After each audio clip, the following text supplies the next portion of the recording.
તો ગાંધીનગરમાં યોજાયેલ સરપંચ સંમેલન બાદ સરપંચોની પ્રતિક્રિયા સામે આવી છે। સરપંચોએ કહ્યું કે ભ્રષ્ટાચારથી દૂર રહેવા માટે સીએમએ વાત કરી છે। સરપંચોએ ગામમાં કામો બાબતે વિચારો રજૂ કર્યા છે। અન્ય સરપંચોએ ભ્રષ્ટાચારને લઈને પણ પોતાના વિચારો રજૂ કર્યા છે, ત્યારે સરપંચોની પ્રતિક્રિયા પણ સામે આવી છે। અત્યારની જનરેશન પ્રમાણે દરેક સરપંચશ્રી છે, મોટા ભાગના સરપંચશ્રીઓ છે એ યુવા છે, એ યુવા આવેલા છે। યુવા એવી વિચારધારાવાળા હોય છે કે બને ત્યાં સુધી ભ્રષ્ટાચાર છે ન થવો જોઈએ।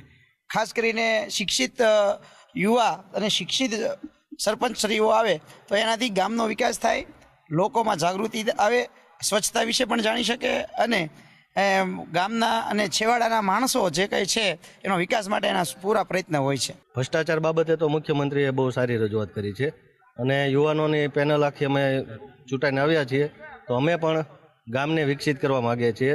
મુખ્ય પ્રાથમિક સુવિધાઓ જેવી કે રોડ, રસ્તા, પાણી, ગટર એવી જરૂરિયાત માંડીને સ્વચ્છતા અભિયાન અને એવા મિશન હેઠળ અમે પ્રાધાન્ય આપવા માગીએ છીએ અને ભ્રષ્ટાચાર મુક્ત શાસન કરવા માગીએ છીએ।